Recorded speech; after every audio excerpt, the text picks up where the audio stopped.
Bonsoir à tous. Merci à toutes et à tous.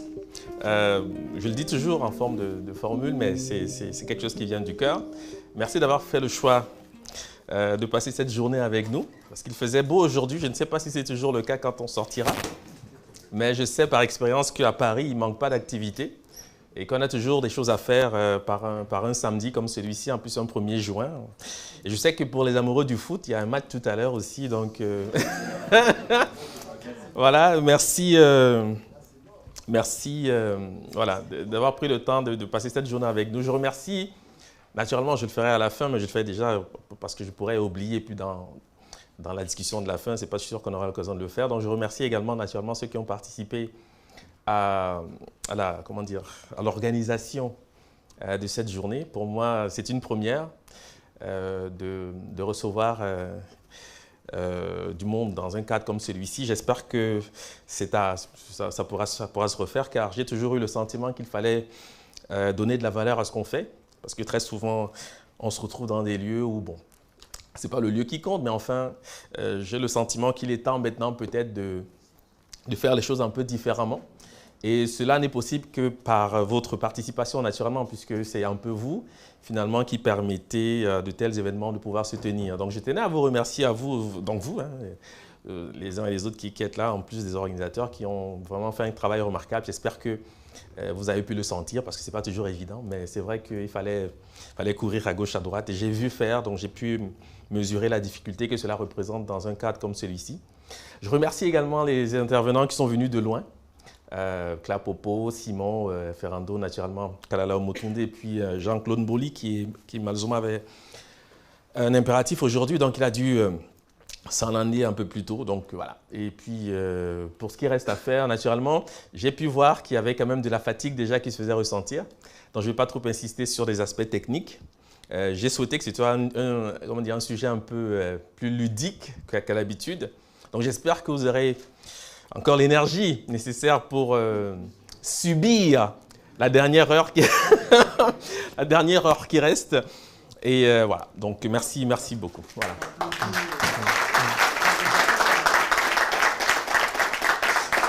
Alors, naturellement, le sujet du jour, hein, c'est le phénix en Égypte antique. Ça pourrait surprendre parce qu'on n'a pas toujours l'habitude de parler du phénix en l'associant avec l'Afrique antique. Mais vous devez savoir, et c'est ce que je vais tenter de montrer aujourd'hui, que c'est une image en fait qui est sortie de la pensée symbolique de nos ancêtres. Et elle est très forte. Elle est très forte. Sauf que, naturellement, nous n'avons pas encore les budgets pour faire des films, des dessins animés, ce genre de choses. Donc, c'est sûr que, pour l'instant, ça nous vient d'Asie, d'Europe et éventuellement donc de l'Antiquité gréco-latine. Et c'est un peu ce qui occupe l'esprit des gens. Lorsqu'on parle du phénix, ils n'ont pas toujours le sentiment que cela peut avoir à faire avec des Bambara, des Dogons, les Malinké, les Bassa. Pourtant, vous allez voir que le phénix, vous le connaissez très bien, mais vous ne savez pas en fait, comment l'identifier, comment le reconnaître. Okay, donc, je vais tenter de le faire sans prétention, mais enfin, c'est un peu le challenge que je me suis fixé aujourd'hui. Et on va essayer de le faire. Voilà. Alors, naturellement, j'ai parlé de cela. Dans le métro de Paris, à Mebalanda, il y a quelques jours, j'ai vu ça. X-Men Dark Phoenix. J'ai dit, oh, mais intéressant. Pour le 5 juin, ben écoute, donc, quand vous irez voir ce film, parce que je sais qu'il y en a, et puis voilà, on peut aimer ça, hein, pensez à ce que je vais vous dire aujourd'hui, et puis voilà un peu le décalage. Hein. C'est-à-dire, ça, c'est un film qui n'est possible que parce que nos ancêtres, à un moment donné, ont pensé, comprenez? Sauf qu'aujourd'hui, l'Afrique est orpheline de cela. Elle ne sait même plus que ça lui appartient. Et il y a donc dans le monde, à Hollywood, des gens qui font des milliards sur la pensée symbolique, l'expérience spirituelle de nos ancêtres. Et nous ne sommes pas voilà, au rendez-vous. Et c'est un regret. Parce qu'on peut quand même estimer qu'à un moment donné, bon, c'est bien le Nollywood, c'est bien. Mais bon, je pense qu'on peut faire autre chose que de la sorcellerie, des histoires de sorcellerie. Là, hein? Voilà, sans prétention, mais à un moment donné, il faut quand même pouvoir nourrir un peu les jeunes de quelque chose d'un peu plus positif que toujours les mêmes histoires de village, même si pour moi c'est une caricature, bien entendu. Donc c'est cela. Alors j'ai voulu comme ça vous montrer un peu des images. Il y en a tellement, enfin le phénix c'est une image qui a été très souvent sollicitée dans le cinéma. Les dessins animés aussi, j'en parle souvent parce que jeune, j'adorais les Chevaliers du Zodiaque. Et il y avait un personnage naturellement qui s'appelait le phénix, il me fascinait. Hein, il avait une voix grave, il était toujours très, voilà, très engageant. Au début méchant, après gentil. Donc voilà, pour moi, c'est quelque chose qui m'a marqué. Et d'apprendre plus tard, quand j'ai grandi, bien sûr que non seulement les chevaliers du zodiaque, bien sûr le zodiaque, mais surtout le phénix, étaient sortis de la pensée de nos ancêtres, je me suis dit, mais il faut quand même que les gens le sachent. Donc pour moi, c'était important un peu hein, par ce moyen, parce que je suis passé par là quand j'étais jeune. Donc.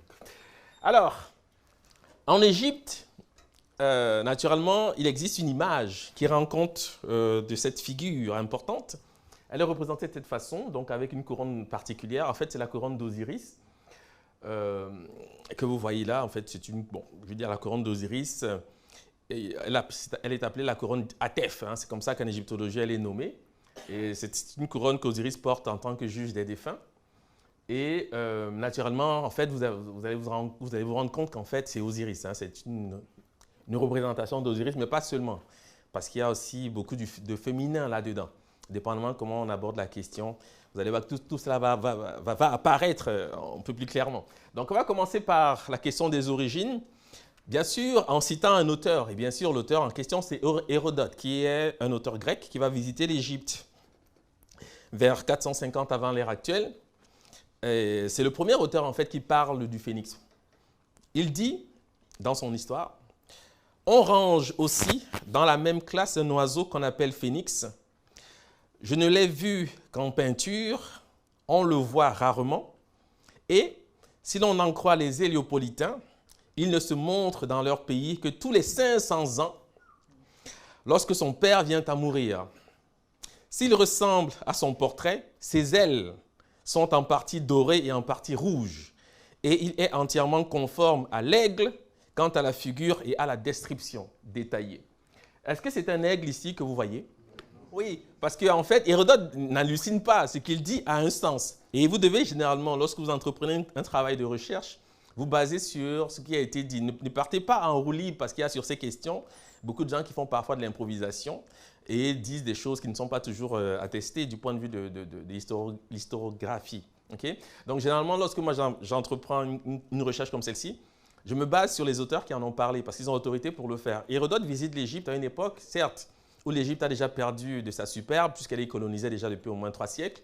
Mais c'est une époque où les scribes égyptiens sont encore en activité et les temples égyptiens sont encore vivants, c'est-à-dire que la culture est encore effective dans ces lieux-là.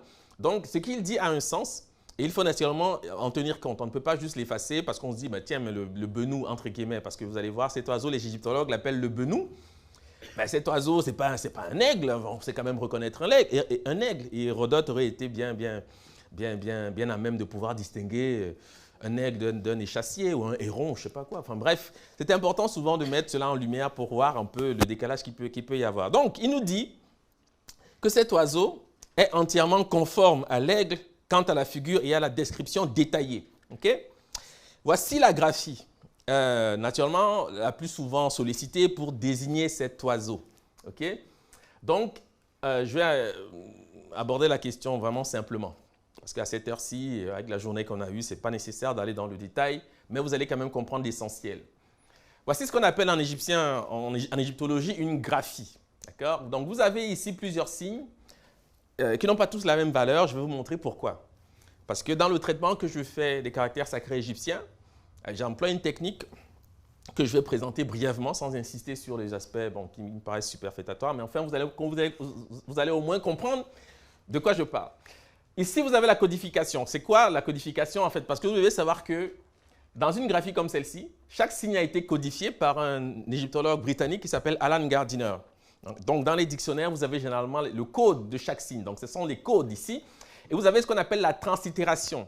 Translittérer, ça signifie attribuer des valeurs alphabétiques à des signes. Donc, ce que les égyptologues font, c'est qu'ils attribuent des valeurs alphabétiques à ces signes que vous voyez ici. Donc, ici, c'est censé être la lettre B.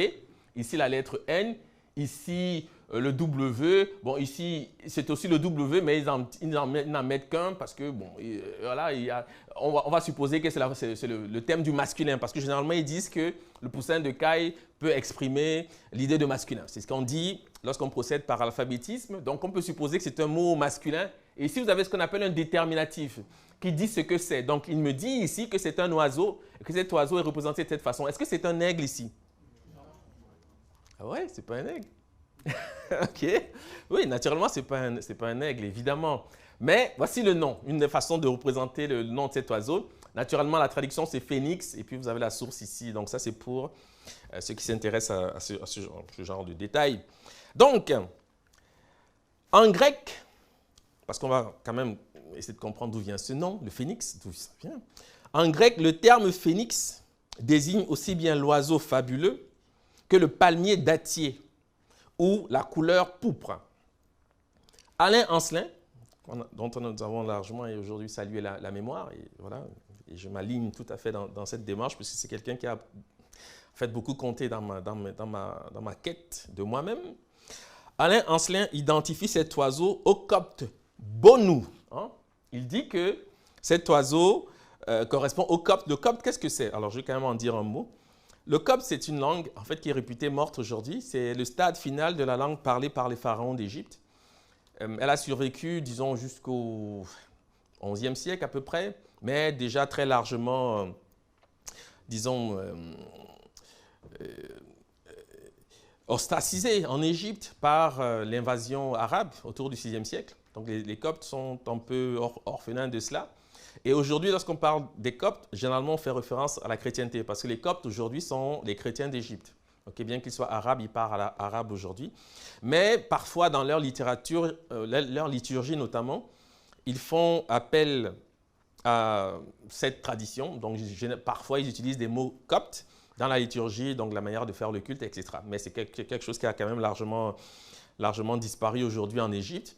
Mais lorsqu'on parle de la langue copte, pour moi, c'est quelque chose de relativement important parce que le copte, pour moi, c'est une langue classique. Nous devrions tous étudier le copte parce que c'est un témoin sûr vis-à-vis de cette antiquité en fait, qui nous intéresse. C'est-à-dire que lorsqu'on questionne l'antiquité africaine, du point de vue de la linguistique tout au moins, c'est toujours bien de passer par le copte parce que le copte, ce n'est pas une invention, ce n'est pas une convention entre savants dans une petite chambre. Le copte, c'est toute une littérature. Bien qu'elle ne soit, je dirais, réellement que très largement ecclésiastique, puisqu'il n'y a pas de roman en copte ou de ce genre de choses, mais c'est quand même des choses attestées. Il y a des documents en copte qui permettent de témoigner en fait de l'existence de cette écriture. Donc, c'est toujours important de vérifier, lorsqu'on fait des correspondances, de vérifier ce que dit le copte pour voir en fait quel lien le mot copte peut avoir avec les langues africaines. Bon, voilà pour le copte. Donc, Alain Ancelin identifie cet oiseau au copte bonou, phénix, Vénus. Hein? Vous allez voir pourquoi Vénus. C'est bizarre. Et on remarque que le copte phénix, que le grec, pardon, phénix, palmier dattier, a également un équivalent en copte qui est béné ou béni, palmier dattier. D'accord? Donc, c'est important ce rapport, sans insister, mais vous devez comprendre que le palmier, c'est un arbre très important en Afrique parce que c'est un arbre qui côtoie l'éternité. Il est associé à la longévité, à l'éternité et il fructifie, enfin, il donne des fruits jusqu'à sa mort quasiment. Donc, il a été vraiment distingué pour cela, parce que c'est un arbre quand même remarquable par bien des aspects. Et en Égypte, naturellement, cet arbre était associé non seulement à Isis, mais également à Osiris. Donc, il y a un rapport ici, ce n'est pas pour rien, d'accord, que ces rapports sont faits, mais je n'insisterai pas sur ces aspects, car ce n'est pas essentiel pour aujourd'hui. En tous les cas, je voulais quand même rappeler l'origine du mot, ok? Parce que ce mot, soi-disant, viendrait donc du grec, parce que c'est comme ça qu'on explique l'étymologie du mot, donc le grec phénix, mais on ne dit pas ce que c'est, d'accord? On dit simplement que c'est le nom d'un oiseau fabuleux. Et c'est également le nom du palmier dattier. Et on observe qu'en copte, on va dire bonou pour dire phénix ou Vénus, et béné ou béni pour dire le palmier dattier. Donc c'est le même mot en réalité, puisqu'ici on observe ce qu'on appelle une mutation phonétique. Voilà. Donc, généralement, dans l'approche du traitement des caractères sacrés, j'utilise une méthode que j'ai appelée la méthode Kuma, qui est un abrégé pour dire la lecture analytique des caractères sacrés à partir des langues africaines modernes. Et l'une des techniques pour procéder à la lecture ou à la compréhension, la lecture analytique, j'insiste, et à la compréhension de ce que disent les ancêtres, c'est d'opérer une forme de comparaison. Parce qu'ici, vous avez en fait sous les yeux ce que j'appelle des homographes. Des homographes. Qu'est-ce que c'est que des homographes? Des homographes, dans le système hiéroglyphique, ce sont des graphies qui partagent les mêmes signes. D'accord? Donc, on voit ici se répéter certains signes. Et vous devez savoir qu'au compte même, vous pouvez déclarer que vous avez affaire à des homographes parce que ici, par exemple, ce signe ne paraît pas ici, mais pour moi, il n'est pas une difficulté parce que je sais qu'il suffit que deux signes sur 3 se reproduisent, d'accord, dans les deux graphies pour que ce soit des homographes. Et la conséquence est radicale parce qu'en réalité, dans le système de lecture analytique, vous devez savoir que les homographes sont toujours des témoins d'homophones. Les homophones, ce sont les mots qui se prononcent de la même manière. Donc, si le scribe égyptien s'autorise à produire les mêmes graphies pour désigner des choses différentes, donc ici le phénix, ici la date ou le palmier dattier, c'est parce qu'il sait que dans la langue parlée, ça va être le même mot. Et c'est ce qu'on observe en COP notamment, puisque le COP va dire bonou pour nommer cet oiseau et béni pour le palmier dattier. Ce qui change ici, c'est ce qu'on appelle le déterminatif. C'est-à-dire le déterminatif me dit ce que c'est. Ici, je sais que ce n'est pas l'oiseau parce que je vois un déterminatif qui représente une sorte de grappe. Ici, je sais que c'est le phénix parce que je vois que le déterminatif, c'est un oiseau qui se rapporte au phénix. Est-ce que chacun comprend l'exercice? Mais vous devez savoir que quand vous observez des homographes, c'est-à-dire des graphiques qui présentent les mêmes signes, ça veut dire que dans la langue parlée, ça va être le même mot ou quasiment pareil. D'accord? Donc, c'est une façon, en fait, de valider la lecture effective de la graphie. Parce qu'ici, on sort un peu de la convention. On sort de la convention, on va vers le vrai mot. D'accord? Parce qu'il y a dans le système hiéroglyphique ce que j'appelle le connu. Le connu, c'est les mots qui subsistent dans les langues africaines. Et il y a l'inconnu. Ce sont des mots qui ont disparu ou qui se sont atrophiés. Comme par exemple cet oiseau. Aujourd'hui, à quoi correspond-il dans les mots africains? Vous ne pouvez le savoir qu'en comparant avec des mots qui existent et qui sont des homographes. Et ça me permet, moi, d'atteindre en fait mon objectif qui est naturellement de découvrir quel est le véritable nom de cet oiseau. C'est ce que nous allons faire. Donc, je vais donc traiter de l'homographe pour éclairer mon problème. Mon problème aujourd'hui, c'est le phénix.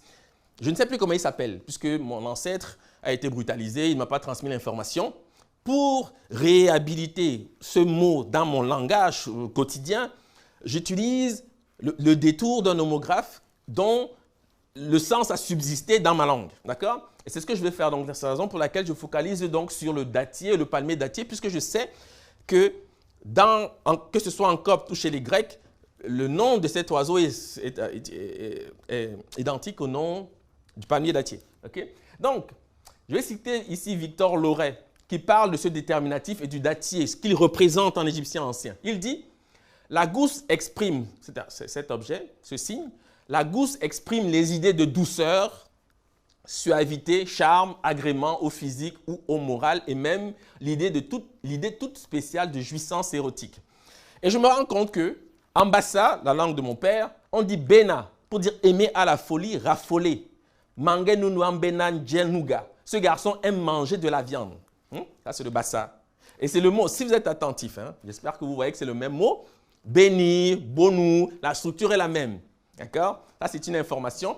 Et dans d'autres langues africaines, on va dire mbene, sucré. Ce qui est sucré, belé, parce que c'est une mutation phonétique. Le N devient L. C'est des règles de correspondance usuelle. Je n'insisterai pas trop sur ces aspects aujourd'hui, car ce n'est pas nécessaire pour comprendre. Mais vous devez savoir que dans l'exercice de compréhension interviennent ce qu'on appelle des mutations phonétiques. Vous ne devez pas considérer que c'est des mots différents. Même si à l'oreille, ça sonne différemment, sachez que c'est le N qui se réalise en L. C'est courant dans les langues africaines. Donc, belé, sucré, belé, sucré, belé, sucré. OK? Mais le mot qui m'a interpellé, c'est en Bassa, bena, aimer à la folie, raffoler. Et on me dit que la gousse, palmier dattier, traduit l'idée de douceur, suavité, charme, agrément au physique ou au moral et même l'idée toute spéciale de jouissance érotique. Voilà. Donc, c'est quand même le même registre. Pour moi, c'est une information importante.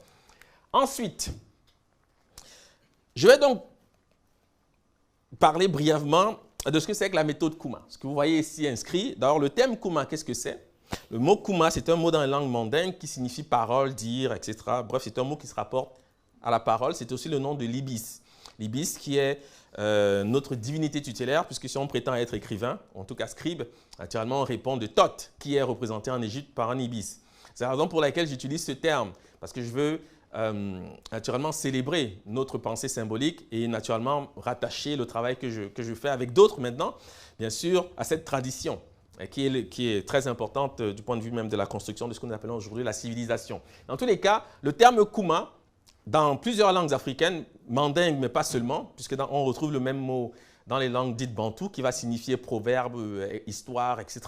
Eh bien, c'est un mot qui se rapporte au fait de parler, à la parole. Et naturellement, le registre de la parole atteint la personne de Thoth qui est représentée par un ibis qui est lui-même appelé Kuma. D'accord? Donc, c'est la raison pour laquelle j'utilise cette formule. Et Qu'est-ce que c'est que la méthode Kuma? Je l'ai dit tout à l'heure, c'est la lecture analytique des hiéroglyphes à partir des langues africaines modernes. La lecture analytique, j'insiste, parce que dans un traitement de graphie hiéroglyphique, vous pouvez avoir deux possibilités, soit une lecture phonétique ou alphabétique, donc on procède par translittération, soit une lecture analytique. Une lecture analytique, c'est ce que je vais faire, je vais vous montrer comment on parvient au résultat, quel est le cheminement qui permet d'y arriver. Okay? La lecture analytique est basée sur en fait un principe qui est l'homophonie, que les Grecs appellent la métaphore. Je ne vais pas rappeler toute l'historique qui permet d'atteindre cette réalité parce que ce serait long, mais en réalité, vous devez comprendre que la clé de compréhension des caractères sacrés égyptiens, c'est ce qu'on appelle l'homophonie. Parce que c'est comme ça que l'écriture a réellement débuté. En tout cas, le développement de l'écriture a utilisé les formes homogènes pour progresser. Et dans le système hiéroglyphique, c'est vraiment de cette façon qu'il faut procéder pour atteindre la vérité. Et c'est d'autant plus vrai que lorsqu'on procède par comparaison, comme je viens de le faire pour le nom du phénix et du palmier dattier, on se rend compte que dans la langue parlée, c'est quasiment le même mot. Donc, en réalité, ce sont des homophones. Okay? Donc, c'est la raison pour laquelle, bon, je n'insisterai pas sur ces aspects, mais c'est important de comprendre que tout ce que je dis est fondé sur des éléments quand même que chacun peut naturellement vérifier. Alors, on s'aperçoit que ici, j'ai dit que, bon, je vais parler de cette graphie en particulier. Dans cette graphie, vous avez plusieurs signes. Il y a des signes qui interviennent ici pour des questions d'ordre phonétique ou alphabétique, parce que le scribe égyptien se soucie toujours de deux choses. La première, naturellement, c'est de produire une racine consonantique qui respecte le mot qu'il a envie de prononcer. La seconde, c'est de produire une lecture analytique qui respecte sa pensée symbolique. Dans le cas présent, vous avez donc un groupe de signes. Tous ces signes n'ont pas la même valeur. Vous pouvez vous focaliser sur ce que j'appelle le signe directeur. Le signe directeur, c'est quoi? Le signe directeur, c'est un signe qui se définit par rapport à la rareté. Parce que dans un groupe comme celui-ci, vous avez toujours un signe qui est plus rare que les autres. Et c'est comme ça dans toutes les graphies. La rareté le signe directeur peut se définir par le principe de rareté ou par le principe des unilitaires, bilitaires, trilitaires. Mais ça, je sais qu'ici, vous n'êtes pas tous des spécialistes, donc je n'irai pas sur ce terrain parce que ce n'est pas passionnant, sauf pour des spécialistes. La vérité, je me limiterai sur cette simple observation.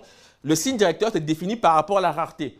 Et dans une graphie comme celle-ci, vous avez ce qu'on appelle le déterminatif. Le déterminatif ne se prononce pas. L'information qu'il apporte, c'est de dire ce que représentent les signes qui le précèdent. Il est en train de me dire ici qu'en fait, c'est la date ou le datier ou l'idée de ce qui est sucré. C'est tout ce qu'il me dit, c'est tout ce qu'il me donne comme information. Donc, il n'est pas lu. C'est la raison pour laquelle, même au niveau de la translittération, vous avez B, N, R.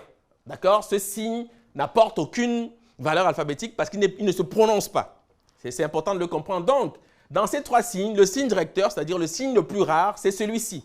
C'est le pied. Parce que la rareté se vérifie par rapport à la récurrence. Si vous prenez un dictionnaire hiéroglyphique, vous aurez plus souvent des graphies où interviennent le filet d'eau et la bouche que le pied. Donc, ça devient le signe directeur. Il y en a toujours un. Et le signe directeur a la particularité de seul soutenir toute l'information amenée par la graphie. Il suffit de savoir comment s'appelle ce signe pour lire la graphie dans son ensemble. C'est-à-dire vous n'avez pas besoin de translittérer, vous n'avez pas besoin vous n'avez pas besoin de ça. Il suffit de savoir comment s'appelle cet objet, en l'occurrence ici le pied, pour lire toute la graphie. Et c'est ce que je montre ici. Quand je sollicite les mots du pied, vous allez voir que je vais prononcer le mot, un mot qui ressemble au bassa, bena. Okay? Enfant, on va dire mbien, partie qui va du genou à la cheville. C'est exactement ce qui est représenté ici.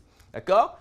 Ils disent aussi abo, parce qu'en réalité, cette lettre, ce signe donne la lettre B, parce que le B est omniprésent et c'est la racine du mot. Donc, on va dire mbien, partie qui va du genou à la cheville, abo, pied, abi, la cuisse, bassa, mben, c'est le tibia, libal, plante du pied, libor, la patte, belle, jambe, cuisse, bakoko, ben, le tibia, bakoko, abel, la cuisse, bakoko, libo, trace de pied, doigt dit bébé, etc. Vous voyez, afar, iba, konzime, ebo, koyo, ebe ou b, jambe, cuisse, mboshi, ebele, etc., etc., etc. D'accord? Donc, si vous êtes attentif, vous voyez ici, en fait, je dois vous le dire, c'est le même mot qui est en train de muter. Parce que vous voyez des formes différentes apparaître. Les mots ne sont pas réglés d'après les voyelles. La voyelle peut muter, elle peut devenir un A, un O, un U ou un I. Ce qui compte, c'est la consonne. Et ici, dans le cas présent, naturellement, la consonne mobilisée, ici, c'est la consonne B. Et c'est la raison pour laquelle, au niveau de la translittération, elle arrive ici. D'accord? Donc, on retient le B. C'est ce que le scribe est en train de vouloir, en fait, solliciter comme orientation. Il veut que vous alliez vers cette voie. Donc, Quand je dis par exemple Ambakoko, Ben, Tibia, j'espère que chacun voit que c'est un mot qui ressemble au Bassa Bena. En fait, c'est le même mot, hein, mais je sais que pour l'instant, peut-être que vous n'êtes pas convaincu de cela. Quand je dis libal, libelle, en Bassa, cuisse, jambe, c'est belé, le sucre. C'est le même mot en fait. Donc, il se sert simplement de ce signe directeur pour dire ce que c'est. C'est la raison pour laquelle, naturellement, ça va beaucoup plus vite et ça montre le caractère typiquement africain aussi de cette civilisation. Car les langues sémitiques, pour ne parler que d'elles, ne sont naturellement pas capables de faire cet exercice. Ça montre en réalité la langue que parlaient les ancêtres qui ont produit ce système génial, parce que c'est un système extrêmement génial, les caractères sacrés. Donc, ici, je génère le vocabulaire. Et vous allez voir que cela va me servir pour toute la suite. Car ici, le nom du Benou est déjà inscrit ici, mais on ne le voit pas encore, mais il est déjà là. Bon. Et je peux vérifier, naturellement, ce que je dis quand je prends le signe directeur en contexte. Ici, lorsqu'il est accompagné de ce qu'on appelle le trait de l'idéogramme, il signifie lieu, place, endroit. Ça veut dire que dans les langues africaines, lorsque j'ai dit le pied, la cuisse ou tout ce qui s'y rapporte, je dois aussi utiliser le même mot pour dire le lieu, la place ou l'endroit. Et c'est ce qu'on vérifie ici. En Boshi, Ebe, c'est le lieu, la place. Quand en Koyo, au Congo aussi, parce que le Mboshi c'est une langue du Congo, quand en Koyo, je vais dire Ebe ou B pour dire le pied, la cuisse, on l'a vu tout à l'heure. Donc c'est le même mot. Okay? En Sango, au Centrafrique, Ba, le lieu, les Yoruba, Eba, proximité, Ibi, le lieu, l'endroit, le Nupe au Nigeria, Eba, la place. Et en Douala, on fait donc une mutation, on dit Bona. Bona, qui signifie les gens, la famille, le clan, le quartier, c'est-à-dire le lieu et tout ce qui s'y rapporte. Et entre dans les désignations des lieux, on va dire Bonaberi, ça c'est les quartiers de la ville de Douala. Bonaberi, Bonamoussadi, Bonanjo, ça veut dire la famille de Moussadi, la famille de Anjo, la famille de Dibong, Bonadibong, Bonaberi. Mais ça veut dire le lieu, la place, l'endroit, le quartier, la famille, le clan. Et c'est un mot naturellement qui se rapporte aux formes qu'on a déjà rencontrées et qui d'ailleurs doit vous interpeller, puisque quand je dis Bonou en copte, il faut savoir que je ne suis pas loin de cela. Donc la racine est toujours la même, clair. J'espère que chacun le comprend, car c'est vraiment la base. Okay? Donc j'espère que c'est clair, parce que bon, peut-être de toute façon, au niveau des questions, j'aurai des retours, mais j'espère que vous comprenez ce que je suis en train de dire. C'est important. Donc, naturellement, on vous donne cette graphie. C'est pour vérifier. Vous allez voir que c'est quelque chose d'extrêmement puissant. On vous donne cette graphie. On vous dit qu'elle signifie détester, abhorrer. Je vous dis, focalisez-vous seulement sur le signe directeur, parce que ce signe intervient dans cette graphie pour des questions d'ordre phonétique. D'accord? Ce signe, c'est le déterminatif. Donc, il ne m'intéresse même pas. C'est la raison pour laquelle on transitère BW, parce que lui, il est censé produire la lettre W. Mais je m'inquiète simplement du signe directeur. Et on dit qu'il signifie détester, abhorrer. Qu'est-ce que je trouve en bassa? Je dis belle, ne pas aimer, avoir de l'antipathie.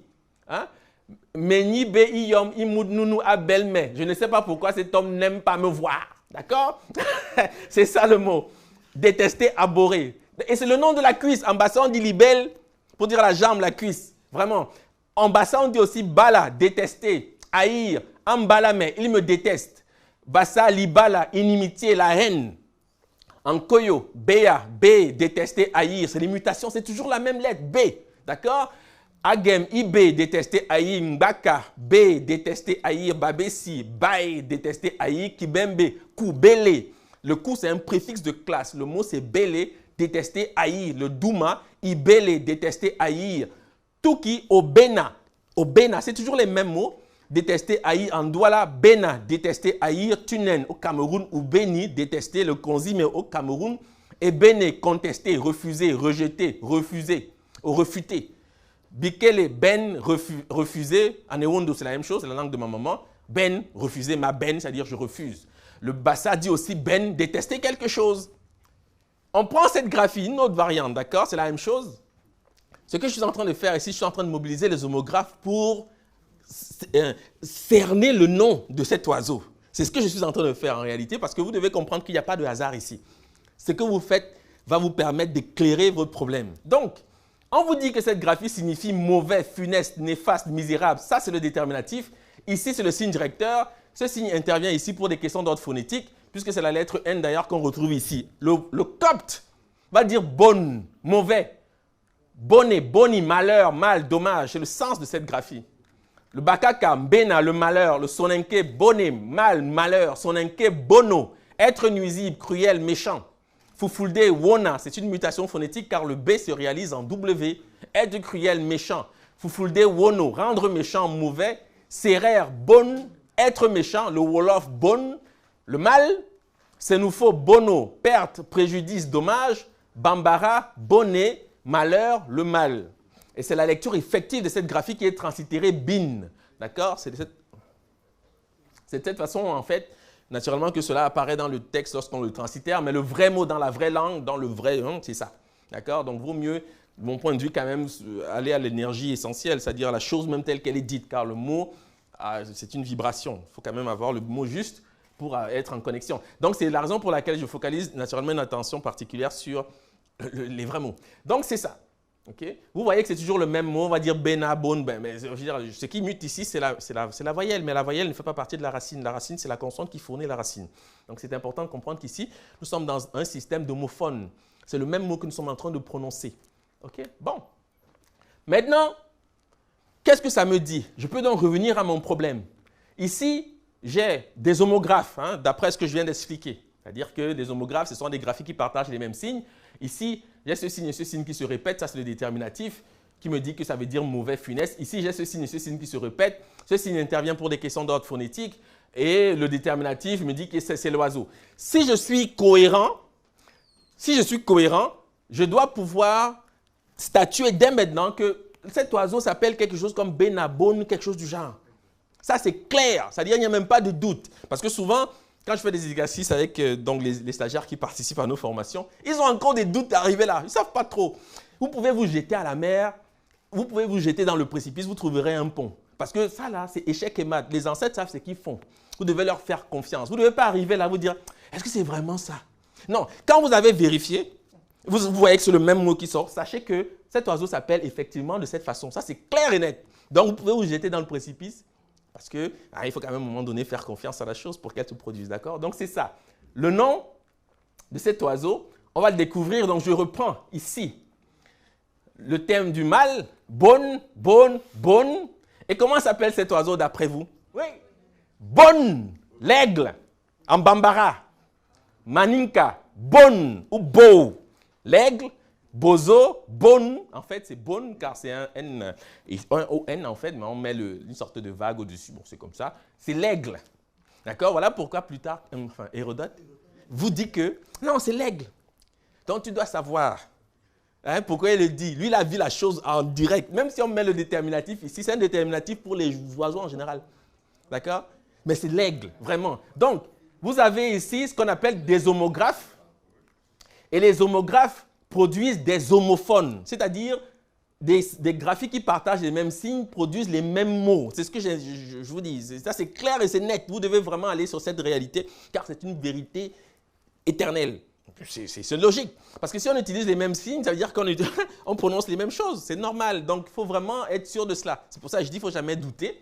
En bambara, qui n'est pas une petite langue, je ne sais pas si vous savez ce que c'est que le bambara, c'est quand même la principale langue du Mali, et elle a des déclinaisons. Le malinké, c'est quasiment du bambara, les dogons, ce sont des malinké, le djoula en Côte d'Ivoire, c'est du bambara. Bref, c'est une langue très importante, une langue mandingue, l'une des plus importantes, sinon la plus importante. Je sais que souvent les bambara et les malinké se disputent là-dessus, mais c'est important de comprendre qu'on ne parle pas ici d'une petite langue en Afrique. Donc, c'est quelque chose de vraiment majeur. Quand vous avez ce résultat-là, sachez que vous devez marquer une pause et comprendre ce que dit l'ancêtre ici, parce que, voilà, à partir de là, vous pouvez commencer à réfléchir. Donc, voici pourquoi on représente le phénix sous la forme d'un aigle. Voilà pourquoi du héron que vous voyez là, la Grèce va hériter de l'aigle. Parce qu'en réalité, c'est le nom de l'aigle dans les langues mandingues. Et ici, je n'ai pas montré le lien entre le copte et les langues mandingues, parce qu'il y a un lien que je développe dans les ouvrages, dans les communications déjà, pour ceux qui sont un peu familiers de mon travail, ils savent cela. Parce que sur Internet, j'en ai souvent parlé. Il faut savoir que le malinké et le bambara, c'est du copte. En fait, ce n'est pas moi qui le dis, c'est Lydia Somberger, qui était une linguiste franco-britannique qui a exercé dans les années 20.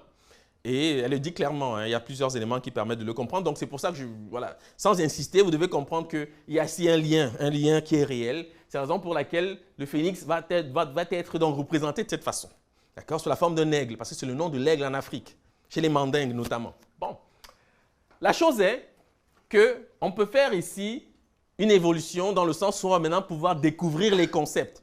Il y en a plusieurs. Pour le temps que nous avions à passer ensemble, j'ai voulu focaliser sur l'essentiel, quelque chose qui va vous parler.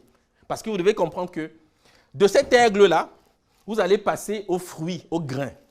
Parce que c'est la base. Quand on parle du grain, vous allez voir apparaître Osiris. Et c'est ce que j'ai voulu mettre en avant aujourd'hui parce que le benou, cet oiseau-là, est associé à Osiris. Et Osiris, c'est le grain. OK? Bon.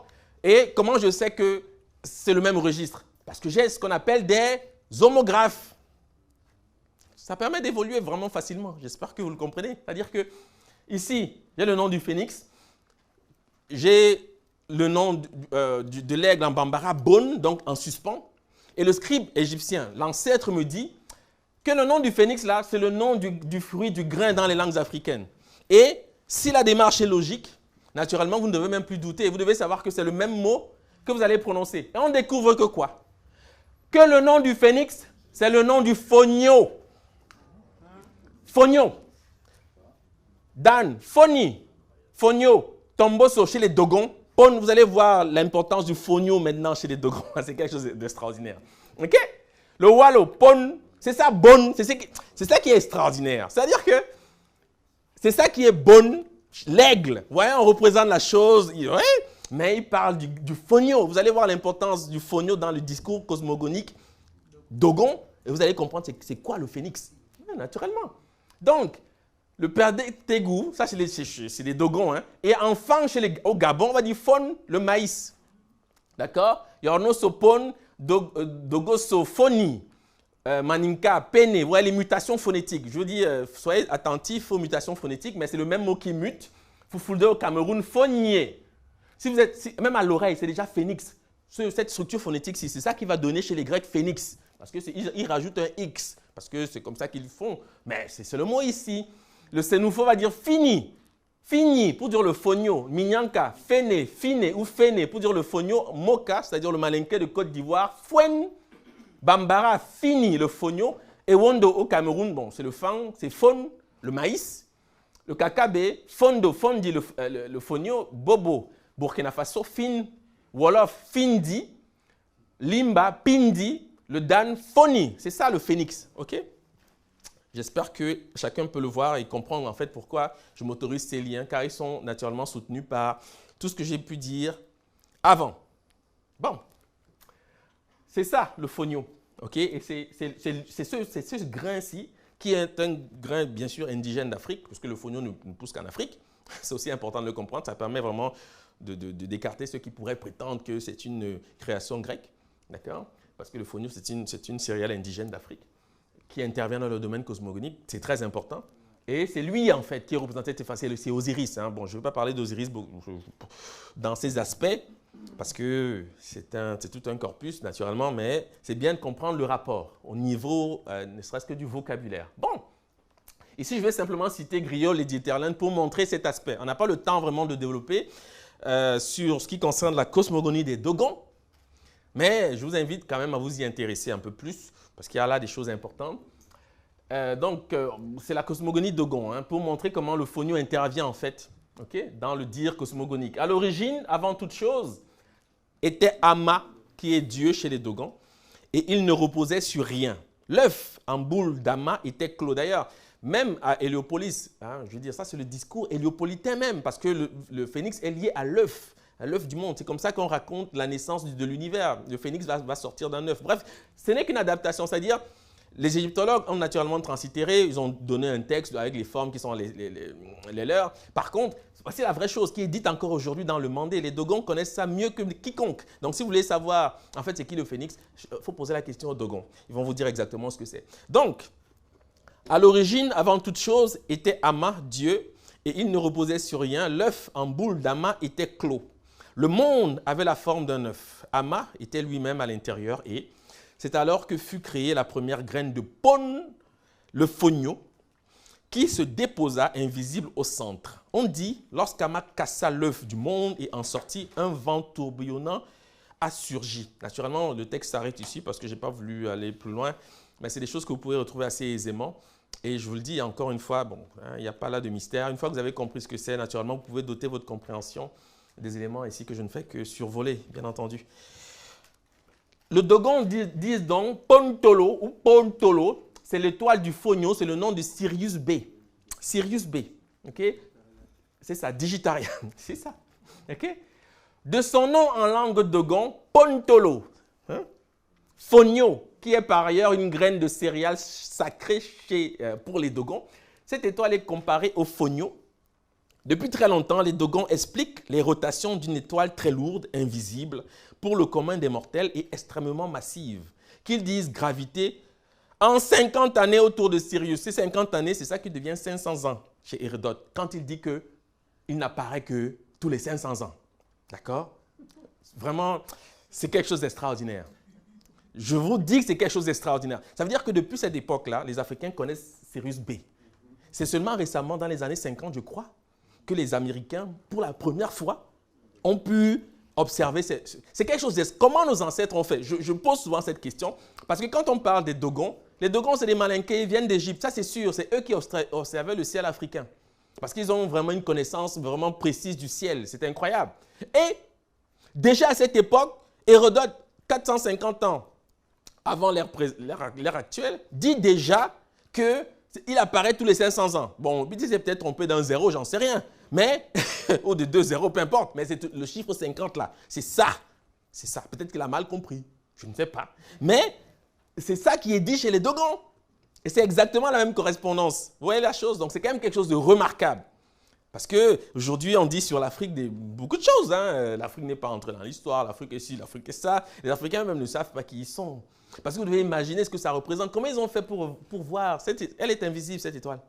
Je vous le dis, enfin, je ne sais pas si vous le savez, mais Digitaria est invisible, vous ne pouvez pas. Donc, ils ont eu des moyens, possiblement, je ne sais pas comment ils ont fait, mais ou par déduction, j'en sais rien, mais ils ont eu des façons de voir le ciel avec des yeux autres que ceux-ci, parce qu'avec ceux-ci, tu ne vois pas le... C'est ça. La vibration, hein? C'est ça, ben oui. Ils se sont connectés, comme dit mon frère. Donc, depuis très longtemps, les Dogons expliquent les rotations d'une étoile très lourde, invisible pour le commun des mortels et extrêmement massive, qu'ils disent gravité en 50 ans autour de Sirius lui-même, l'astre le plus brillant de tout le firmament. D'accord? Dans la cosmogonie Dogon, l'origine du monde vient de cette étoile. Donc, c'est l'étoile qui a créé le monde, d'après les Dogons. C'est-à-dire que le monde a été créé par Sirius B Digitaria. C'est quelque chose d'extraordinaire. C'est la position même du phénix à Héliopolis. C'est-à-dire il intervient dans le dire cosmogonique, c'est-à-dire pour raconter la naissance de l'univers. Donc, pour l'original, là, allez chercher chez les Dogons. Le texte héliopolitain est bien, mais il a subi beaucoup de mutations. Et puis, bon, voilà, on peut dire des choses sans vraiment comprendre de quoi il s'agit. Les Dogons ont la vérité sur ça. Ils le savent. Donc, pour les Dogons, malgré sa petitesse, cette étoile que la science moderne nomme Sirius B est la plus lourde et la plus dense. Les travaux de Friedrich Wilhelm Bessel et Alvan Clark en 1844 confirment cette théorie. Pour ces derniers, la révolution autour de Sirius B serait d'environ 50 ans. Les Dogons la pratiquent depuis toujours. Donc c'est important de comprendre qu'il y a ici des liens qui sont vraiment très très importants. Okay? Je rappelle donc ce que dit Hérodote pour spécifier que c'est bien de cela qu'il s'agit. Parce que lui dit 500 ans, bon peut-être qu'il a mal entendu, peut-être qu'il a rajouté, enfin je ne sais pas. Il faudrait comprendre pourquoi, mais le rapport il est celui-là. On range aussi dans la même classe un oiseau qu'on appelle phénix. Je ne l'ai vu qu'en peinture, évidemment. On le voit rarement. Je dirais même on ne le voit jamais. Et si l'on en croit les héliopolitains, ils ne se montrent dans leur pays que tous les 500 ans. C'est 50 ans. Okay? Lorsque son père vient à mourir, le principe de résurrection, vous allez voir en fait la chose. Hein, s'il ressemble à son portrait, ses ailes sont en partie dorées et en partie rouges. C'est sûr qu'en observant cette étoile, vous allez voir peut-être qu'elle est même rouge. Je ne vais pas pousser la réflexion plus loin, mais peut-être qu'en la décrivant, vous allez voir ces couleurs apparaître. Et il est entièrement conforme à l'aigle quant à la figure et à la description détaillée. D'accord? C'est le nom de l'aigle dans le Mandé. D'accord? Bon, Pon, le rapport est là et c'est vraiment de cela qu'il s'agit. C'est l'homophonie qui a gouverné à l'émergence de cette figure majeure. Majeure naturellement pour l'Antiquité, mais pour les temps modernes aussi. Le phonio. C'est ici que s'acquiert l'image, c'est ce que je dis en fait, c'est un discours simplement pour spécifier la chose. C'est ici que s'acquiert l'image symbolique qui a sans doute fourni le thème du phénix en Égypte. Je note que le grec phénix doit sans doute cette forme au minyanka, c'est-à-dire au sénoufo, parlé au Mali, phéné, le fonio, dogoso, phoni, le fonio, bambara, on dit fini, le fonio, étant entendu que le walo, c'est-à-dire le dogon pon, le fonio, apparaît quant à lui comme une variante phonétique du bambara bon, l'aigle.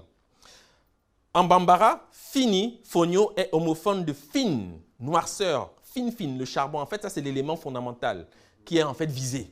Hein? C'est le carbone. Vous devez vraiment savoir que c'est le sol, enfin, c'est de ça qu'il s'agit. On utilise des formes pour cacher comme ça, mais fine, c'est le charbon, d'accord? Donc, on parle vraiment ici du carbone. Ce n'est pas simplement un dire pour la spiritualité, hein? C'est de la science qui est mise en œuvre pour expliquer la naissance de l'univers. On utilise des images, parce que les Africains, naturellement, vous l'avez compris, ne dissocient pas la science de la spiritualité. C'est même une absurdité, d'accord? Donc, en bambara, fini, fonio est homophone de fine, noirceur, fine, le charbon, objet concret auquel se rapporte l'image du phénix. Donc, concrètement, c'est le charbon, le carbone. Maintenant, on peut avoir un discours libre pour essayer c'est un peu ésotérique, imagé, c'est-à-dire c'est pour cacher la vérité à ceux qui ne parlent pas la langue. Et naturellement, les Grecs sont tombés un peu dans le panneau. Parce que, voilà, même si, il faut quand même admettre que quand on dit les Grecs, c'est parce qu'on a un discours un peu orienté. C'est-à-dire on met des lunettes qui ne sont pas les nôtres.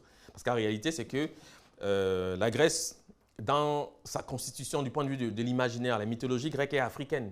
D'accord? C'est les pelages qui ont constitué la mythologie grecque et c'était des Africains. Donc c'est quand même important quand même de le dire, même si, voilà, ça on n'insiste pas trop, c'est important quand même de savoir que moi je ne saisis pas la Grèce en opposition vis-à-vis de l'Égypte antique. Les Grecs ont admiré les Égyptiens anciens. C'était leur maître.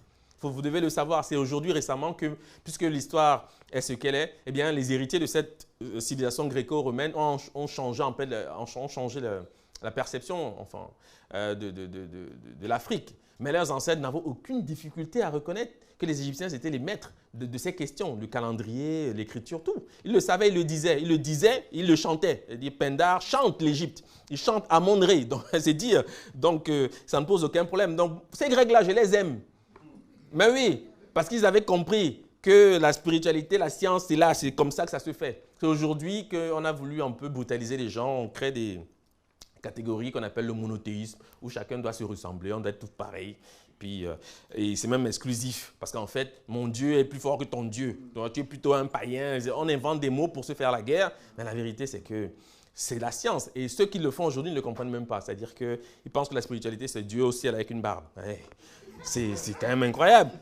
Tu peux monter, tu vas monter haut, hein, tu ne vas jamais le voir. C'est vrai. C'est vrai, c'est quand même... on est tombé dans l'enfance. De ce point de vue-là, l'humanité a un peu tombé dans l'enfance. Et d'où les dégâts. Bon, enfin, je pense qu'on a compris un peu le message. Aujourd'hui, je pense que c'est clair. Chacun a compris, je n'insisterai pas. Donc, quand on dit en Afrique farafine, c'est-à-dire peau noire, l'homme africain en bambara, c'est juste pour faire un clin d'œil, d'accord?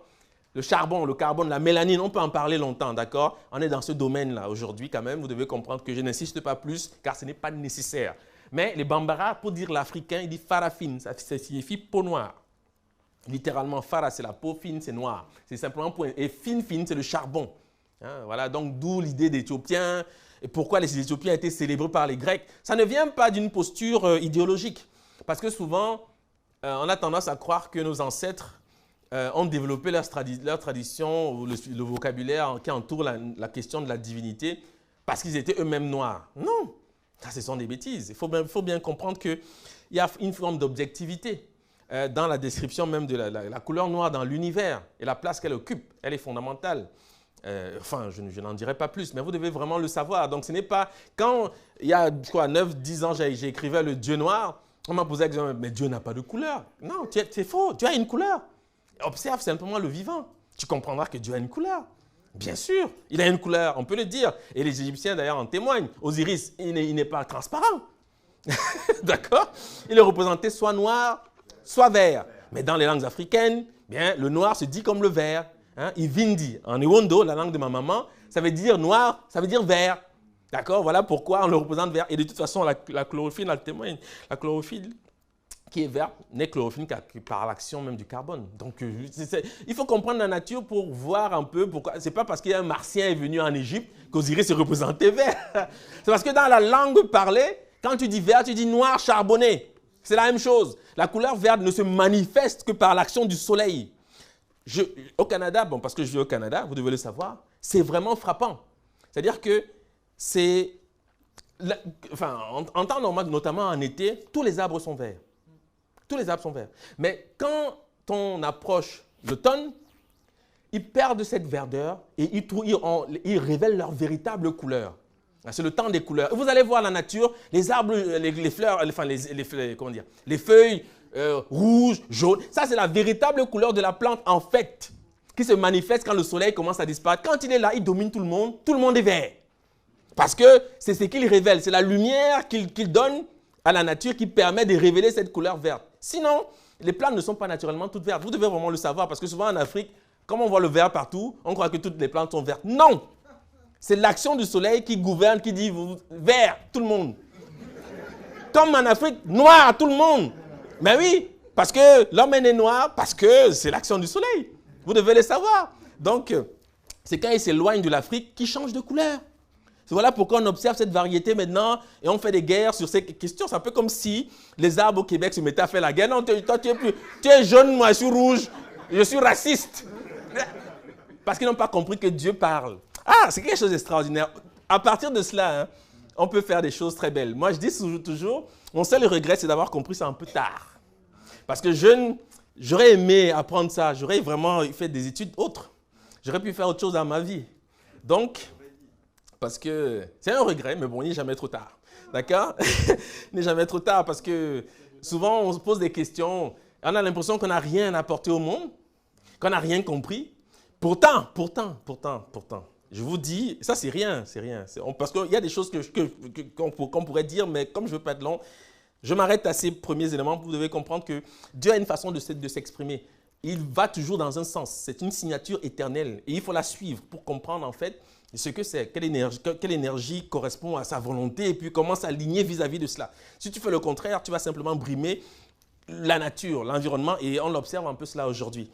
Donc, c'est important de comprendre que vis-à-vis de ces questions, ce n'est pas de l'idéologie parce que beaucoup parmi nous aussi ont tendance, parce que Noir, naturellement, à tomber un peu dans ses travers et de croire qu'il faut en faire un discours suprémaciste. Pas besoin de faire cela. Parce que l'humanité... originellement est né noir, c'est clair. Donc l'homme normal est noir.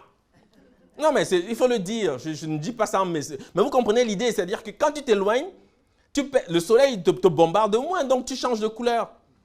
Voilà, parce que même en réalité, vous allez observer une chose, même moi, quand je vais au Cameroun, je deviens plus noir. C'est logique.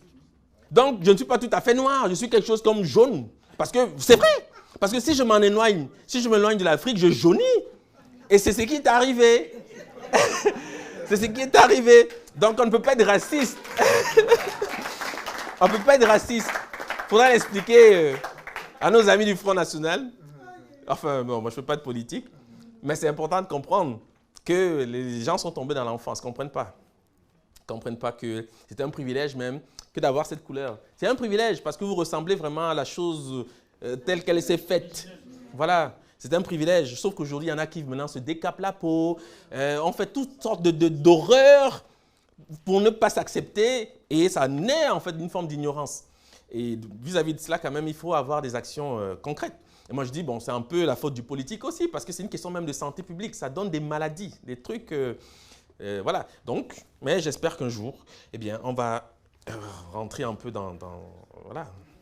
Ok, donc... Hérodote n'est pas le seul auteur à en parler, c'est le plus ancien. Il y a ensuite, naturellement, Horapollon ou Horus Apollo, qui était un philosophe égyptien qui a vécu autour du 5e siècle.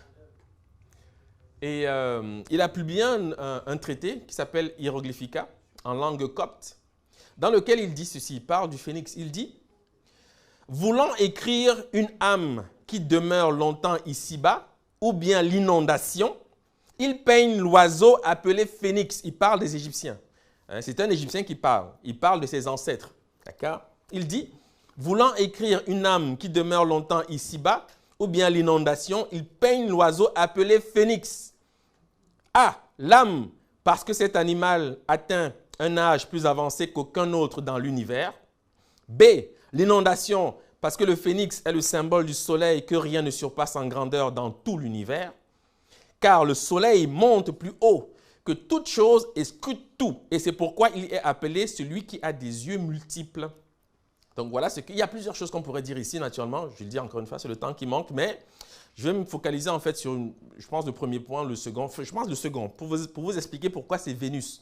Parce que vous voyez d'un côté, eh bien, on vous dit Osiris, on vous parle, voilà, de l'autre côté, on vous dit Vénus. C'est bizarre, mais vous devez comprendre que Isis et Osiris, c'est une seule et même chose. En fait, c'est deux facettes d'une seule et même chose, et cette chose, c'est ce qu'on appelle aujourd'hui Dieu. C'est pour ça que ce matin, j'étais un peu surpris, bon, mais ça participe à des discussions qu'on peut avoir quand notre frère Mboli a dit que Dieu, c'était quelqu'un. Ah, bon. Un empereur. OK. Bon, ça m'a un peu surpris, parce que je sais que dans les conceptions africaines, c'est hors de question quand même. Parce que c'est évanescent, on le sait. Donc, mais ça nécessite une discussion, et on aura certainement l'occasion d'y revenir. Parce que c'est quand même important d'avoir sur ces questions une vue juste. Parce que je ne veux pas qu'on s'imagine que Dieu, c'est quelqu'un. Je veux dire, c'est pas possible, il faut quand même savoir un peu. Sinon, l'initiation sert à quoi?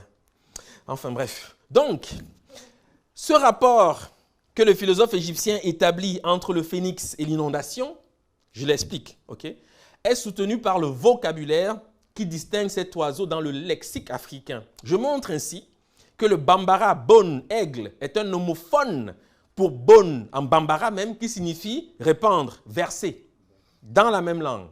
Okay? C'est pour ça que c'est l'inondation, vous allez comprendre. Le maninka, c'est-à-dire le malinké en fait, dit bon, grandir, s'accroître, accru. Okay? Bon, je ne sais pas comment ça se dit, verser. Le kakabe en Guinée, bon, se remplir. On va dire angebana kweba bon. Il a plu et la rivière s'est remplie, c'est la crue. Voilà pourquoi on dit qu'il représente l'inondation. Tout ça est lié au vocabulaire. Bon, bon, se verser, se renverser, déborder, naturellement, c'est la crue. Le malinké présente bonia ou bounia qui traduit croissance, augmentation, grossir, s'augmenter, c'est-à-dire l'idée de crue, bien sûr, montrant ainsi la relation que le phénix a pu former avec l'inondation. D'accord? Donc, c'est simplement du point de vue du... Voilà pourquoi Orapollon... J'aime faire ces liens parce que Orapollon, le disant, naturellement, les égyptologues ne le comprennent pas. Ils disent, oh, qu'est-ce qu'il raconte? C'est bizarre. Bien qu'on trouve en Égypte antique, naturellement, dans les représentations du phénix, une association avec le dieu Hapi, qui est l'inondation, on le trouve. Mais quand Orapollon le dit, bon, on pense qu'il le dit sur la base d'un discours libre. Non, c'est parce que la langue trace un rapport étroit. Hein? À travers la langue, le malinké, le bambara, on comprend pourquoi cet oiseau qui représente l'aigle représente l'inondation. C'est le même mot qu'on prononce, d'accord? Donc le symbolisme vient de là. C'est de là vraiment que vient la chose. Et c'est l'Afrique seule qui est capable de l'expliquer. Et ici, le travail que je suis en train de faire, peut-être que vous ne le savez pas, c'est quand même quelque chose qui, par des aspects, est révolutionnaire. Parce que si, dans cette salle, il y avait des égyptologues, j'aurais souhaité, avant que je prenne la parole, qu'ils nous expliquent c'est quoi le phénix. OK? Ils auraient certainement dit des choses qu'on peut lire de ci, de là. D'accord? Mais ce que je fais ici, je vais beaucoup plus loin. C'est-à-dire, non seulement j'écarte toutes les prétentions éventuellement sémitiques de ces questions, mais j'affirme le caractère typiquement africain de cette civilisation. C'est ça l'objectif de mon travail. Ce n'est pas tant de faire les hiéroglyphes ou pour... Non! L'idée, c'est de déplacer le centre de gravité de cette civilisation vers le cœur de l'Afrique, car les enjeux sont fondamentaux. Vous devez savoir que l'Égypte antique, ce n'est pas n'importe quoi. C'est la civilisation la plus brillante que le monde ait jamais connue. Tout le monde a tenté de l'imiter depuis les Perses, les Romains jusqu'aux Américains aujourd'hui, mais personne n'arrive à l'égaler. Parce qu'il n'y a que l'Africain, sûr de ses moyens et conscient de sa puissance, qui est capable de reproduire et éventuellement même de dépasser ce que ses ancêtres ont fait dans le passé. Et c'est la condition en fait de l'émergence d'une nouvelle humanité, que moi j'appelle de mes voeux. Parce qu'il faut désarmer les hommes d'hallucinations. C'est-à-dire la question du racisme notamment, ce pouvoirisme absolu, où on croit que le monde est monde pour les biens qui sont dans le monde. On ne comprend pas qu'il y a la question de la résurrection, qu'il faut se soucier de son âme. Je le dis, je suis même un peu ému. C'est-à-dire que beaucoup de personnes traversent le monde, traversent la vie, sans jamais se soucier de l'âme. C'est-à-dire qu'ils ne savent pas que le corps, c'est rien du tout. C'est-à-dire que ce que tu nourris de chair là, c'est ce qui reste. L'âme est immortelle. L'âme là, c'est ça le benou. C'est ça qui ressuscite. Donc, elle a sa propre...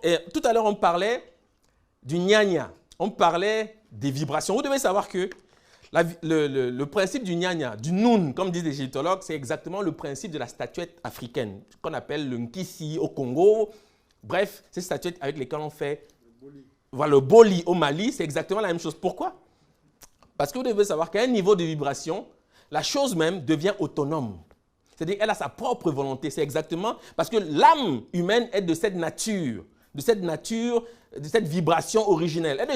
Donc elle est autonome. Quelque part, elle recherche quelque chose. À vous de savoir ce qu'elle recherche. Donc, et pour savoir ce qu'elle recherche, naturellement, il faut pouvoir avoir une communication, une interaction avec elle, pour pouvoir savoir, mais pourquoi tu me fais chaque fois revenir dans ce monde? Moi, je suis fatigué. Et puis, voilà. Elle doit pouvoir vous dire, non, tu n'as pas encore fait ça. Parce que moi, je veux devenir peut-être un être, une étoile. Je veux devenir, j'ai l'ambition de devenir un dieu, je ne sais pas, un élément chimique. Parce que vous devez savoir que, en fait, quand on dit devenir un Osiris en Égypte, c'est devenir un élément chimique, c'est-à-dire quelque chose d'évanescent qui participe de la création. Parce que c'est le carbone, en fait, qui donne cette possibilité. C'est le carbone qui crée de nouveaux éléments chimiques. Bien qu'ils soient déjà complets dans l'univers, mais il y en a quand même qui peuvent encore se créer. Enfin, j'imagine, hein, c'est la science, les chimistes pourraient mieux le dire que moi. Mais l'idée, c'est que vous devez savoir qu'elle a un projet. Elle ne se soucie pas de ce que tu vas manger aujourd'hui, bien qu'il faille manger. Mais, voilà, elle a un projet quand même beaucoup plus haut, enfin, des prétentions beaucoup plus nobles que cette simple vie misérable qu'on passe à chercher, voilà, les choses du monde qu'on va laisser finalement. Vous comprenez? Donc, d'où l'importance du nom. Enfin, là, je fais un peu de digression. Parce que, il se trouve qu'il y a quelques semaines, on a participé à... On est allé à l'exposition Toutankhamon ici à la Villette. J'ai été frappé, c'est des choses que je savais déjà, d'accord? Je me mettais en Égypte, j'ai vu des choses. Mais on apprend toujours. Dès que quand j'entre, j'ai un sentiment vraiment de plénitude. Vous devez, enfin, pour ceux qui ont cette possibilité, y faire un tour, même si c'est à Paris. Vous allez quand même rencontrer votre ancêtre. C'était un grand roi, même s'il n'a pas vécu longtemps, moins, il était grand par sa postérité. C'est-à-dire que Dieu l'a beaucoup aimé. Parce que vous devez savoir que le fait que nous soyons encore aujourd'hui en train de prononcer son nom, il vit, il est vivant. Et c'est ce qu'on dit à l'entrée que pour les Égyptiens, il y avait deux morts. La première mort, c'est la mort physique. La deuxième mort, c'est la mort de la dernière personne qui a prononcé ton nom. Ça, c'est quelque chose qui m'a bouleversé. Je me suis dit, mais, je comprends Cheikh Anta Diop. Ah, non. Ah, non. Je comprends Diop. J'ai dit que non, lui, il est vivant pour toujours. Ah oui. C'est pour ça qu'il s'est battu dans un sens. Il a aimé son peuple. Vous devez savoir que c'est ça. Pour moi, c'est ça la récompense de quelqu'un qui vit sur terre. Il faut aimer ces gens. Il ne faut pas vivre pour soi, puis avoir peur de se prononcer sur des questions, même si ça affecte notre vie matérielle. À un moment donné, la récompense, c'est ça. Job, peut-être, n'avait pas pleinement conscience de ça, bien que j'ai le sentiment qu'il savait quand même des choses, et même inconsciemment, il a quand même une vie particulière qui montre qu'il a validé certains points essentiels. Ouais, quand on parle d'un prophète égyptien, il a validé ça avant de partir. Donc, mais dans la fin de sa vie, quand il donne des interviews quand même, on sent dans son discours une forme de déception. Non seulement vis-à-vis des Africains, qui ne lisent pas, mais vis-à-vis même des Européens, auxquels il a peut-être cru. Il a cru que la vérité suffisait à convaincre. Mais il a rencontré des idéologues, c'est ce qu'il dit. Donc il a eu un sentiment un peu de déception. Ça peut se comprendre parce qu'il a beaucoup donné. Il a cru dans cette science qui prétendument était objective, quand en réalité c'est rempli d'idéologues. Donc, moi je crois que sa récompense c'est cela. Parce que tant qu'on dit Cheikh Anta Diop, il est vivant. C'est son âme, il est vivant, c'est son nom. Donc vous devez savoir que c'est là que se trouve en fait, de mon point de vue, quand je parle de Toutankhamon, c'est ça. Il a réussi ça. Il a eu une vie, il n'a pas vécu longtemps, il est mort, je ne sais pas, en 19-20 ans, quelque chose de ce genre. Mais c'est lui que les ancêtres ont choisi pour arriver jusqu'à nous. C'est quand même quelque chose de remarquable, c'est-à-dire qu'il était quand même particulier, ces garçons. Il était quand même particulier. Et je dis toujours, mon grand regret, c'est que justement, tous ces grands prophètes égyptiens qui ont fait toute cette science, on ne connaît même plus jusqu'à leur nom. Tout est donc vanité dans un sens. Parce que ceux qui ont fait les pyramides, le temple d'Hatchepsout, bon, on peut encore essayer de voir, il y a quelques noms. Imhotep, le grand médecin, on l'appelle Imhotep, ce n'est pas son nom, mais on comprend de qui on parle. Mais qu'on ne connaît même plus jusqu'à leur nom. C'est quand même quelque chose de fondamental. Et pour l'esprit égyptien, c'était quelque chose de fondamental. Mais au moins, ils ont laissé des écrits. Et par l'exercice de lecture que je tente en fait d'implémenter, c'est-à-dire de pratiquer avec d'autres, c'est de retrouver ça. Parce qu'ils sont vivants. Si je vais vous dire une chose. Je parlais de cela le week-end dernier, enfin, lors d'un cours. La première fois que je suis allé dans un tombeau égyptien, et que j'ai vu Osiris de mes yeux. Parce que je suis un garçon, je vais vous dire une chose, je me suis longtemps cherché spirituellement, c'est-à-dire au sens où, pas que j'ai été dans beaucoup d'endroits, mais j'ai toujours eu un sentiment j'étais dérangé, quoi. Me dire à Jésus, c'est pas... je ne sentais pas. Mes parents insistaient, non, je ne sentais pas, c'était pas moi. J'allais à la messe, je partais jouer, je me cachais, je faisais des trucs un peu n'importe quoi. Parce que je savais, c'est que j'avais assisté au Cameroun, j'ai eu la chance d'assister au mariage de ma soeur. Le mariage, je la raconte, c'est une histoire que beaucoup ici connaissent.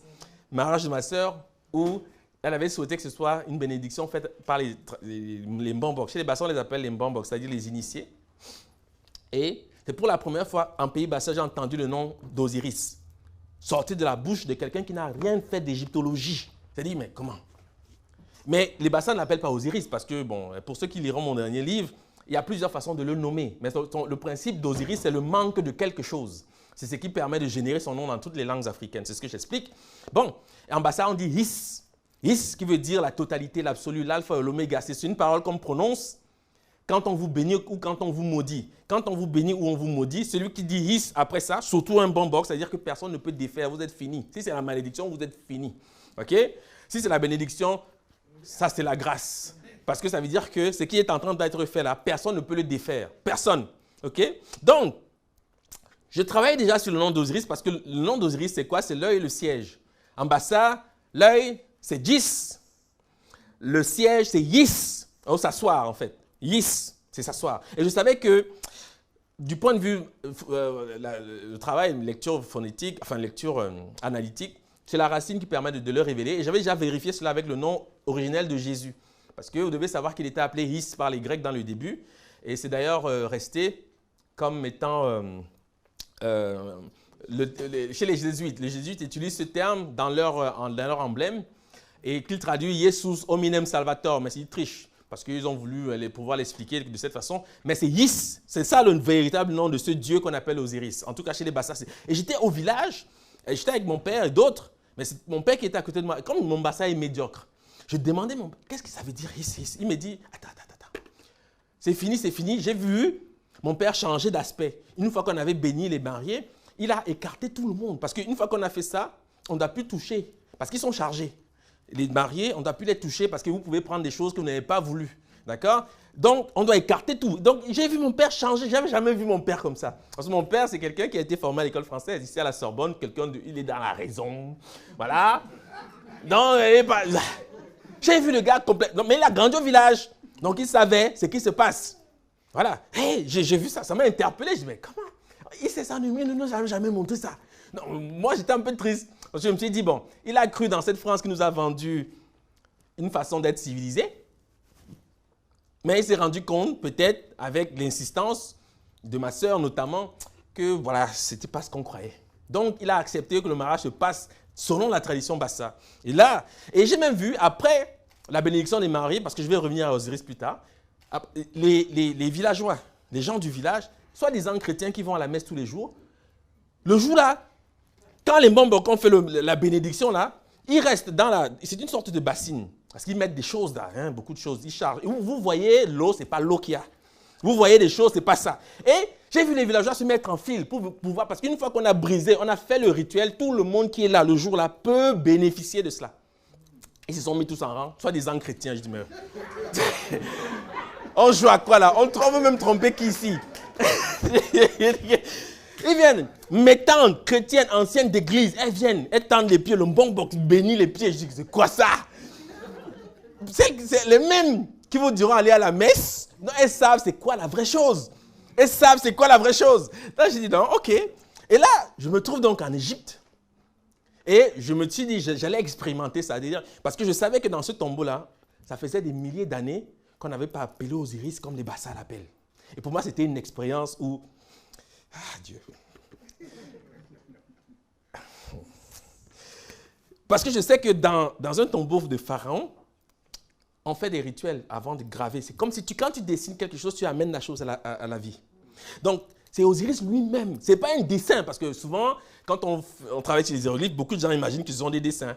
C'est le Dieu lui-même qui est représenté là. C'est lui-même qui est là. C'est-à-dire que quand ils ont fait ça, si vous êtes un peu familier de la pensée africaine, vous devez savoir que le gars qui a fait ça, ils ont fait des incantations. Donc, c'est là, éternellement, les paroles ont été prononcées, les paroles qu'il faut au moment où il fallait, comme il le fallait. L'Africain n'était pas aliéné à ce moment-là. Donc, je savais que le moment que j'allais dire « his », il allait me dire quelque chose. Parce que ça fait longtemps, parce que les gens rendent les Chinois, les Japonais « Osiris, Osiris, Osiris ». Bon, Osiris, il ne sait pas c'est quoi. Il est là, toujours tranquille. Mais le jour où il va entendre son nom, là, il va dire « il y a un petit ici qui marque ».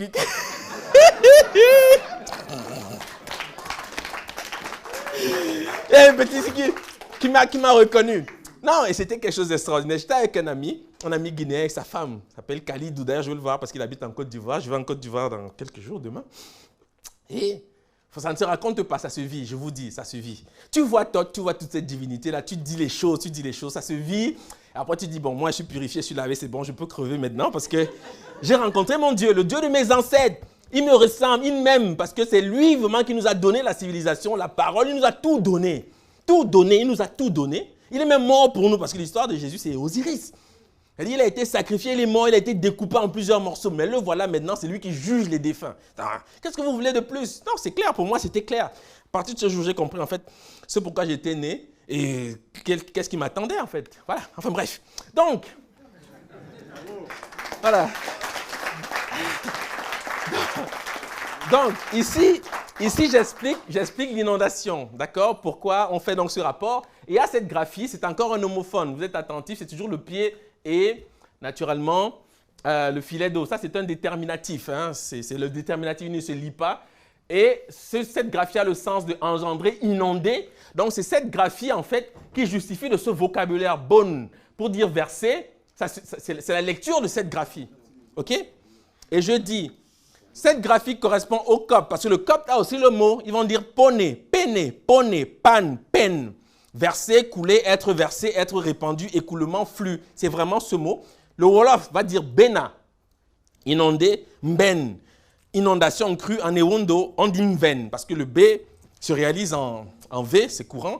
La pluie, en bassa, mbeng. La saison des pluies, c'est toujours ça. En bamoun au Cameroun, ben. La pluie, bakok au Cameroun, ben. La pluie. Le sens d'engendrer, parce que c'est une graphie qui signifie aussi engendrer, est assumé par le bambara bona, qui signifie descendance, progéniture, issu du verbe bo, sortir. L'étone va dire boni, créer, engendrer, fonder, et l'idée d'avoir une érection peut être rapprochée de l'étone ibon, hein, le rapport sexuel, l'acte d'amour. C'est toujours le même mot. À partir de là, mais vous comprenez que c'est une langue non seulement africaine, mais que vous avez le mot qu'il faut pour lire la chose comme il faut, en fait. Voilà. Donc, vous avez naturellement cet objet symbolique. Il n'est pas que symbolique, il est réel. C'est ce qu'on appelle le ben-ben. C'est une pierre sacrée, la pierre sacrée d'Héliopolis, intrinsèquement associée à l'image de cet oiseau. D'accord? Le ben-ben, c'est comme ça que les égyptologues appellent donc cette pierre. C'était une pierre noire, ce qu'on appelle un bétil. Je vais en parler un peu. Et donc, qui était censé en fait représenter l'oiseau lui-même. L'oiseau lui-même. Et vous allez voir le lien avec Vénus, en fait. Parce que je le dis déjà. Pour que vous sachiez où vous allez, vous devez savoir que tout ceci a à voir avec les parties féminines, c'est-à-dire le sexe de la femme. D'accord? Donc, c'est clairement que je le dis pour que vous sachiez où on va. C'est quoi Ngog-Lituba? Ngog-Lituba, c'est un mot en bassa qui signifie le rocher percé, la pierre percée. Lituba, c'est percé, Ngog, c'est la pierre. Bon, ça, c'est la première chose. C'est une grotte, une météorite qui est tombée en Afrique il y a des milliers d'années et que les Bassa ont identifié lorsqu'ils sont arrivés dans ces régions, car ils ne sont pas natifs de ces régions, comme étant le lieu d'où leurs ancêtres sont sortis. Et il explique que la grotte que les Bassa appellent Ngog-Lituba, qui est une métaphore pour dire le sexe de la femme. Ngog-Lituba, tous les Bassa savent que c'est une manière de dire le sexe de la femme.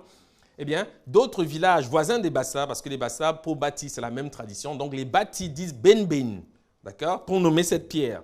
Et vous allez voir le lien avec cette pierre qu'on appelle donc le Ben-Ben à Héliopolis, car c'est de cela qu'il s'agit. Okay? C'est de cela qu'il s'agit. Et les Bassa disent qu'ils sont sortis donc de cette grotte. Hein. Il y a toute une histoire associée d'ailleurs à la figure de l'araignée salvatrice. J'aurai peut-être le temps de revenir sur ces aspects. Alors, la première chose, c'est que vous devez savoir un bétil. Bon, ici, c'est une pièce, une monnaie en bronze frappée à Émez, en Turquie actuelle, qui représente un bétil, une pierre noire de forme conique. On ne voit pas clairement, mais c'est une monnaie d'un empereur. Je crois que c'est Éphésien, ou je ne sais pas lequel, peu importe. Mais je montre ces images pour que vous sachiez que c'est sorti d'Afrique. D'accord? Aujourd'hui, c'est la Kaaba, par exemple, c'est un bétil. D'accord? C'est la même célébration, sauf que les musulmans ne savent pas qu'ils tournent autour du sexe de la femme. Et leur dire même pourrait les choquer, mais ils ne savent pas. Ou alors peut-être qu'il y en a qui sont initiés voilà, aux choses sérieuses, ils savent. Mais toute célébration d'une pierre noire, c'est une célébration de la Vierge. Parce que toute météorite qui tombe sur Terre, c'est un corps de la Vierge, puisque la Vierge est représentée par la voûte céleste, qui est Nout. En Égypte, enfin je dis Nout pour que vous compreniez de quoi je parle, c'est-à-dire la voûte céleste. Donc quand son corps, un morceau de ce corps tombe sur terre, automatiquement ça devient le culte de la Vierge parce que c'est elle qui est là. Okay? Sauf que les Dogons ont une autre approche, eux, ils ciblent les astres, ils vont dire Sirius, ce genre de choses, parce que Sirius c'est l'astre le plus brillant au ciel. Donc ils distinguent cet astre pour en faire un objet concret qui devient l'image de la Vierge dans le ciel. Mais les Bassa, eux, ils disent que c'est Ngogli Touba parce que Ngogli Touba, c'est l'image de Sirius sur terre. Hein, je l'ai souvent expliqué. Et les cultes des pierres noires viennent en fait de cette compréhension. Donc, c'est sorti d'Afrique, bien sûr. Et si je montre une image importante où on trouve précisément le phénix, hein, ça, c'est ce qu'on appelle un naïkos. Hein, donc, à l'époque, le bétil était enchâssé là-dedans. C'était une pierre noire qu'on mettait là-dedans. Et le bénou, enfin le phénix, vous voyez, l'aigle, bonne, est juste au-dessus, pour indiquer effectivement de quoi on parle, de quoi il s'agit. D'accord? Le naïkos d'un bétil surmonté de l'image d'un aigle, c'est en Syrie du Sud que ça a été retrouvé. Les bétils étaient souvent représentés avec un aigle posé au-dessus au 3e et au 2e et au 3e siècle. Donc c'est comme ça qu'on voit que les Bambara, les Malinké sont passés par là. Bref, l'Afrique s'est exprimée dans ces lieux. Quand on dit Syrie aujourd'hui, beaucoup imaginent un pays d'Arabes. Ça n'a pas toujours été le cas. Vous devez savoir que les Africains ont été dans ces lieux et ont été administrés ces lieux pendant des millénaires. L'Égypte antique a administré la Palestine pendant des siècles. Donc c'est clair que naturellement la religion était celle-là. Donc c'est pour ça qu'on retrouve des éléments comme cela. Donc vous voyez que ce n'est pas toujours un héron. Hein, ici c'est clairement un aigle et c'est vraiment de cela qu'il s'agit, c'est Bon. Hein, c'est de cela qu'il s'agit. Donc en Bambara, on va donc dire Bon pour dire l'aigle, mais vous voyez que c'est le nom du trou dans les langues bantoues maintenant. Quand je dis trou, comprenez partie féminine. C'est de cela qu'il s'agit en réalité. Voilà pourquoi on dit que c'est Vénus, parce que Vénus, vous allez le voir en fait, naturellement c'est la Vierge, mais voilà, c'est Aphrodite, il y a la déesse Hathor en Égypte. Donc, le Congo, Cameroun, épone le trou, le Wolof, Ben, le trou. En Wolof, le Wolof va dire Benou, c'est percé. Le Tchadik, Boun, trou dans la terre. Le Soninké, Foni, le vagin, c'est le nom du Fonio.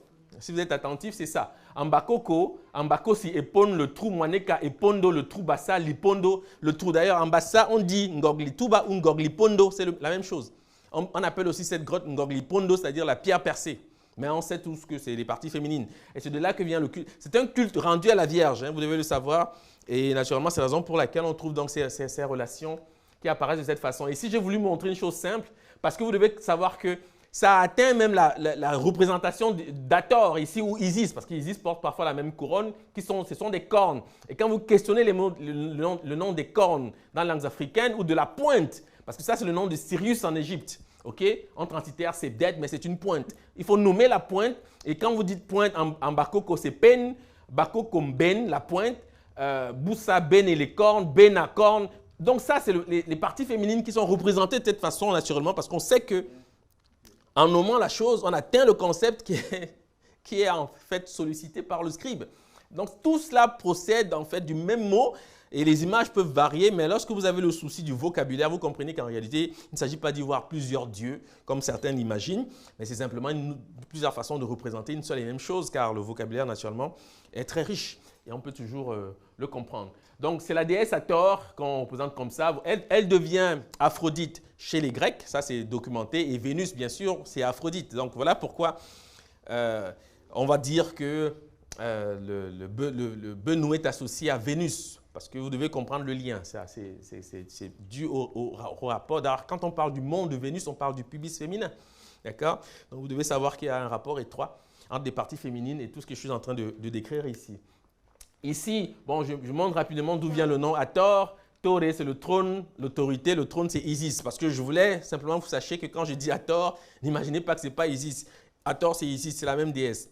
Il n'y a qu'une manière de la représenter. Parce que les Soninké, c'est Toré, Tori, intronisé. Le Copte va dire Toré pour dire la déesse. Toré, c'est la déesse. C'est ce mot qui devient Hathor. Puisqu'on dit Niten Toré pour dire Dendera, c'est-à-dire la ville d'Hathor. C'est une Toré, la déesse. Et c'est le nom des étoiles. Voilà pourquoi il y a toujours un rapport privilégié avec les étoiles, les astres, et notamment Sirius, qui est donc l'image même de la Vierge dans le ciel. Et les Dogons vont donc dire Sigitolo pour dire Sirius, quand les Bambara disent Sigidolo pour dire Vénus. Et j'aime à poser la question de savoir, mais quelle est la différence précisément entre Sirius et Vénus? La différence, on l'aperçoit au niveau du cycle. Parce que Sirius, c'est à l'année. À chaque levée héliaque, c'est-à-dire lever en même temps que le soleil. Héliaque vient du grec hélios, qui veut dire c'est le nom du soleil. Donc, quand on dit un lever héliaque, ça veut dire un lever en même temps que le soleil. Donc, à chaque lever héliaque, eh bien, on assistait au début de l'année en Égypte, à l'inondation, c'est-à-dire au début de l'inondation et au début de l'année du calendrier égyptien. Par contre, à chaque lever héliaque de Vénus, c'est-à-dire chaque jour, parce que Vénus c'est l'étoile du matin, eh bien on assiste aussi à la naissance du soleil. Donc vous devez savoir que ce n'est qu'une question de cycle. Sirius est à l'année, le soleil va renaître pour l'année. Vénus, c'est chaque jour, il renaît pour chaque jour. Donc il ressuscite chaque jour pour Vénus et à l'année pour Sirius. Mais c'est toujours la Vierge, parce que ces astres sont des images de la Vierge dans le ciel, parce que l'astre se lève quelque temps avant le soleil, et le soleil apparaît tout de suite. Et on dit que la Vierge a enfanté.